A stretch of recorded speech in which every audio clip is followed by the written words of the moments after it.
Demetrio y la niña quemada. El viejo reloj cucú de Demetrio marcó las 10 de la noche mientras éste apagaba las lámparas de aceite alrededor de su casa para ir a dormir. Había sido un día muy pesado. Pasados 8 minutos después de que el reloj le diera la bienvenida a las 10 de la noche, cuando ya Demetrio se acomodaba en su cama de paja, se escuchó tocar la puerta. Se escuchaban lentas y pesadas aquellas tocadas, como si quien las diera estuviera sufriendo mucho al hacerlo. Demetrio, algo extrañado, encendió la lámpara que descansaba a su lado en la mesa de noche, y fue destinado a abrir la puerta. ¿Cuál fue la sorpresa de Demetrio al abrirla? Alcanzó a ver por el brillo que emanaba de su lámpara a una niña de no más de 7 años, totalmente quemada, que le decía: «¡Agua! ¡Agua, por favor! ¡Agua!». Demetrio, con el corazón casi saliéndole por la garganta, cerró la puerta de un azote, cerró las ventanas y casi infartado se acostó a dormir. Al día siguiente, exactamente a la misma hora, sucedió lo mismo cuando Demetrio ya se estaba acomodando para dormir. Fue por eso que al día siguiente se lo comentó a un amigo que vivía cerca de su casa, y este le recomendó ir a que una señora espiritista que tenía un pequeño tarantín a las afueras del pueblo. Demetrio, que no creía en esas cosas, decidió ir con el objeto de darle fin a aquella molesta situación que le espantaba el sueño todas las noches. Salió temprano, cuando a lo lejos observó el tarantín rojo donde hacía su trabajo aquella vieja bruja. A la señora le dio una fuerte corazonada cuando vio entrar a Demetrio, pero no le hizo caso. «Bienvenido, ¿qué desea?», preguntó Madame Lalou a Demetrio, quien le contó lo que le sucedía, y ésta comenzó a llorar. Le explicó que esa niña era su sobrina, que había fallecido en un incendio a las 10:08 de la noche. Ella estaba dormida y tenía sed. Toda su familia falleció en ese incendio, pero es el alma de mi sobrina María el que vaga, pidiendo un poco de agua. Demetrio, aún con los pelos erizados, preguntó: «¿Y no hay forma alguna de hacer que se vaya, que no me moleste más?». «Sí hay una forma», dijo la anciana. «Cuando la niña se aparezca de nuevo por su casa, sencillamente ábranle la puerta y denle un poco de agua. Es la única forma de que deje de molestarlo». Ese día Demetrio padeció un escalofrío constante a lo largo de su cuerpo. Faltaban 8 minutos para las 10. Demetrio se ponía las manos en la cabeza y sudaba a litros. De repente se escuchó el crujir de la paja seca y... Demetrio brincó, corrió a la cocina y tomó agua fresca en un tarro que ya tenía preparado para ese momento. Abrió la puerta y ahí estaba aquel cuerpo casi amorfo a causa de las llamas que la cobijaron aquella noche. Aquella misma hora... «¡Agua, por favor, agua!», suplicó la niña. Ya con el tarro en la mano y sin pensarlo 2 veces, Demetrio le sirvió agua que la niña bebió en un segundo.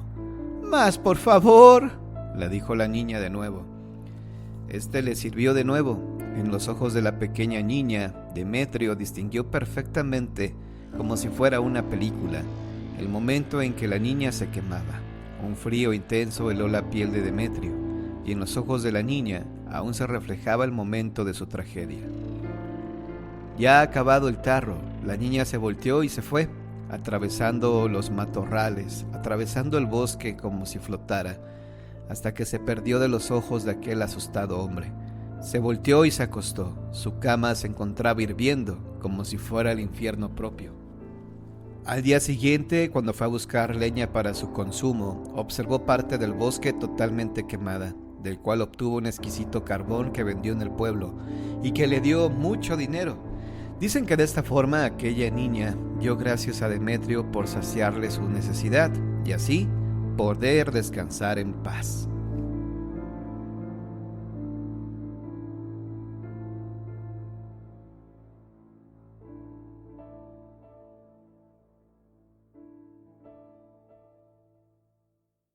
El consuelo de los muertos.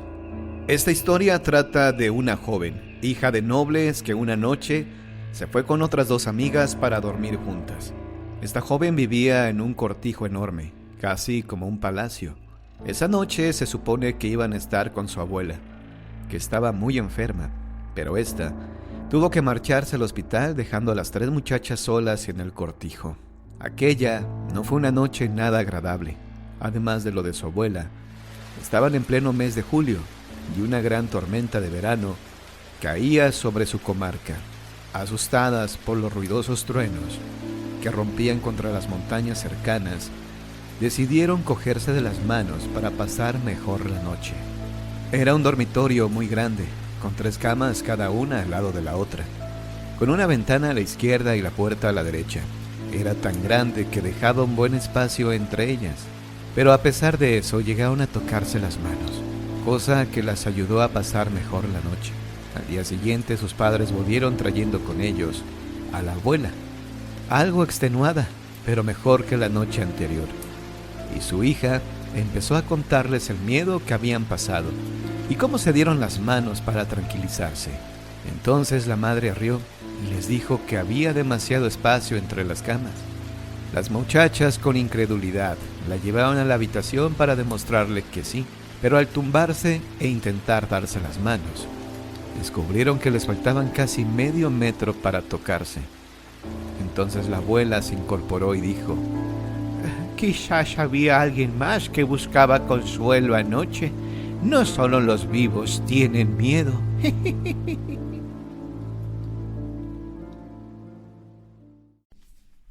La casita del pueblo.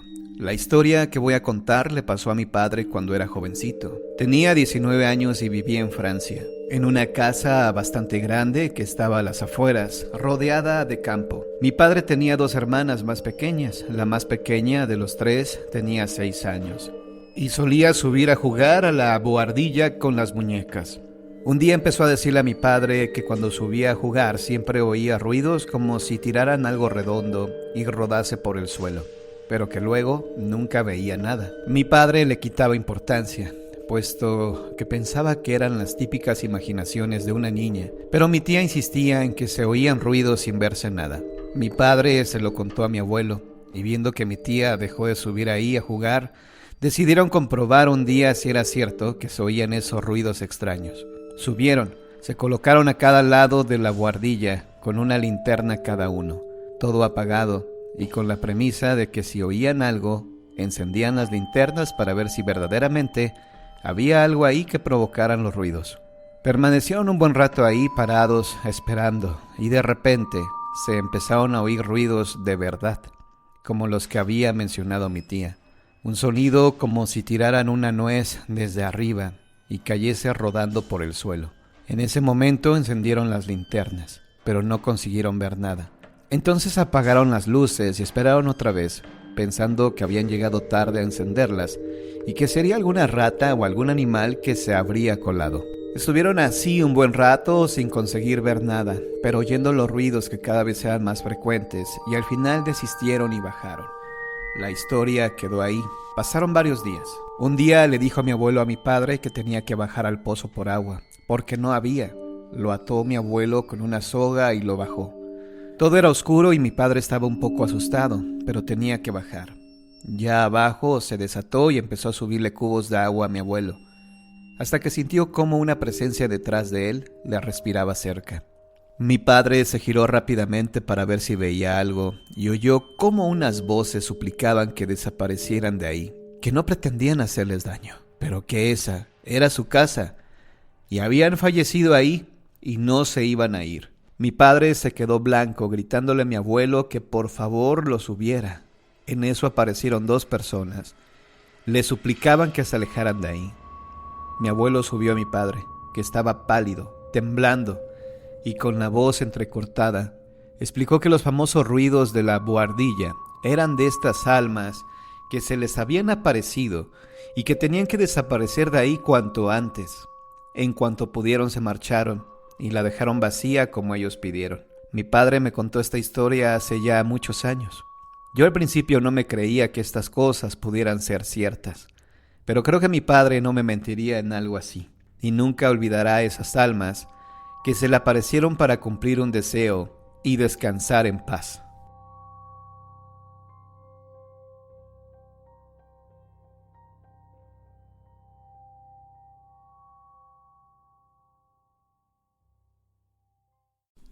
La presencia. Una noche que estaba yo en la cama, sentí como si alguien arañara y llamaran, pero no a la puerta, era debajo de mi cama. Tenía yo mi muñeca que miraba a la pared. Podría ser mi perra, pero entonces mi perra estaba con mi cuñado.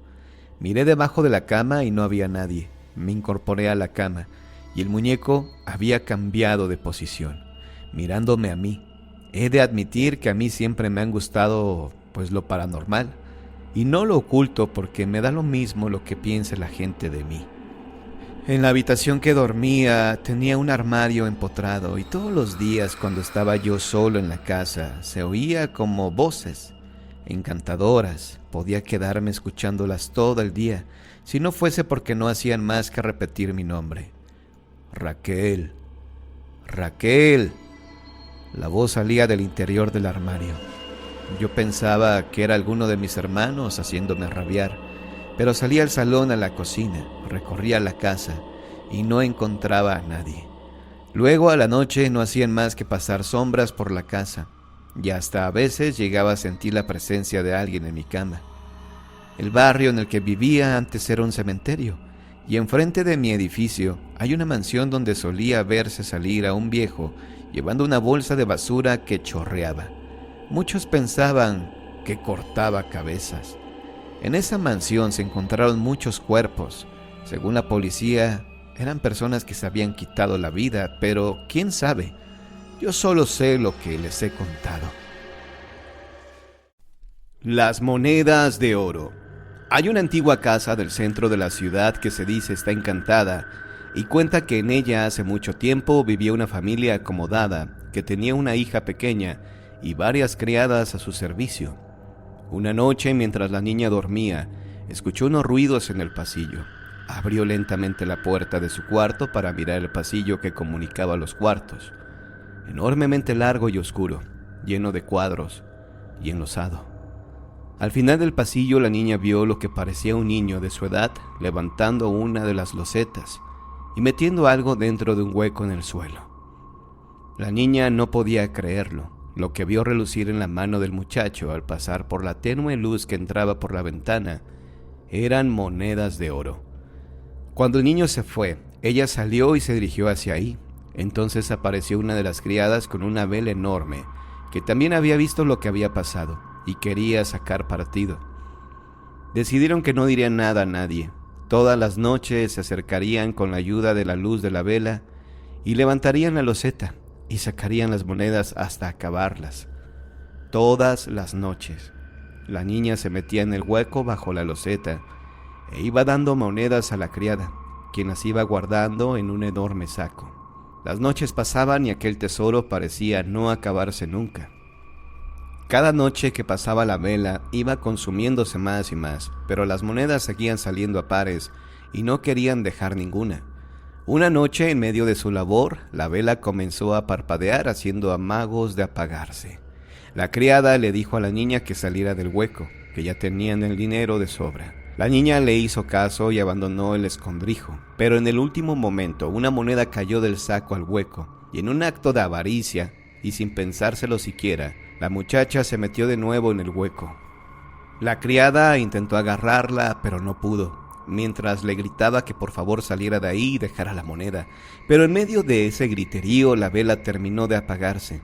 En el momento justo en que el último rayo de luz salió de la vela, la loseta se cerró ante los ojos de la criada, dejando a la niña adentro. La criada decidió no decir nada a nadie. Los padres dieron a la niña por desaparecida y el tema se fue olvidando con el tiempo. Pero aún adentro de esa casa se siguen oyendo los gritos de auxilio de la niña que repite noche tras noche en el pasillo. ¡Por favor! ¡Socorro! ¡Sáquenme de aquí! Incluso la policía ha acudido multitud de veces ante la llamada de los vecinos que oyen voces pidiendo ayuda. Pero al llegar al viejo caserón, lo único que encuentran es una vela vieja y consumida, puesta justo en el centro de una loseta.